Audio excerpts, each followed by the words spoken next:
Welcome, dear friends, to our time of devotional reflection for Saturday, May the 27th, 2023. I'm Brian J. Munro, pastor of Kitimat First Baptist Church here in beautiful Kitimat, British Columbia, and we are following Pastor John MacArthur's devotional book, Drawing Near, Daily Readings for a Deeper Faith. Today's entry is entitled From Terrorism to Discipleship, in brackets, Simon the Zealot.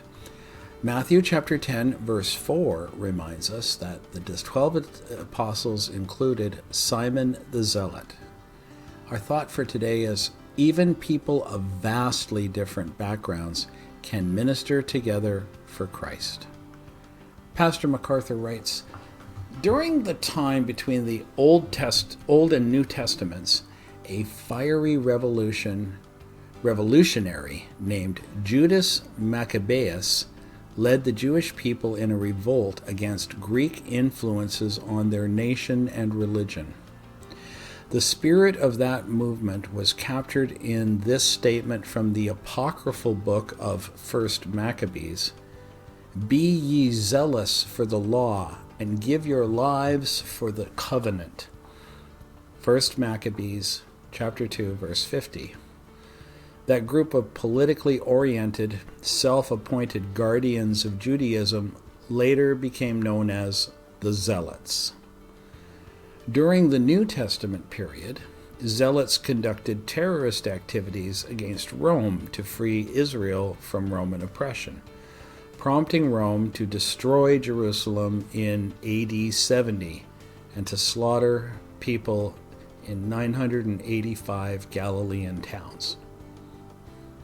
After the destruction of Jerusalem, the few remaining zealots banded together under the leadership of a man named Eleazar.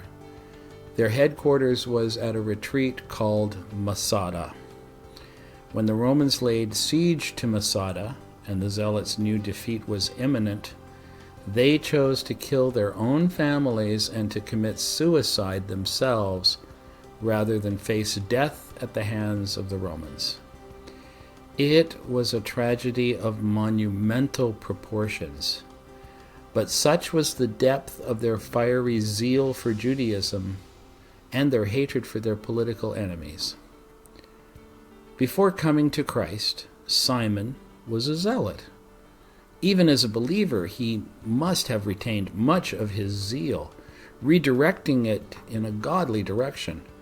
We can only imagine the passion with which he approached the ministry, having finally found a leader and cause transcending Judaism and political activism.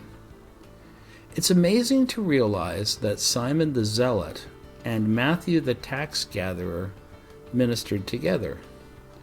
Under normal circumstances, Simon would have killed a traitor like Matthew. But Christ broke through their differences, taught them to love each other, and used them for his glory. Perhaps you know believers who come from totally different backgrounds than yours. Do you have trouble getting along with any of them? If so, why? How can you begin to mend your differences? Be encouraged by the transformation Christ worked in Simon and Matthew, and follow their example. Dear friends, thank you. I encourage you. I commend you for having taken a few moments of your day today to listen to this devotional reflection. I've taken Pastor MacArthur's suggestions for prayer and for further study, and I've included them in the description portion of this video. And I pray that you will take the time to interact with both the prayer suggestion and the study suggestion, as it will deepen your faith and help you in your discipleship walk alongside Christ, following him as he leads you through your life. And until we can be together again to hear another devotional to reflect upon, and I pray that will be tomorrow, I bid you go in the peace of the Lord.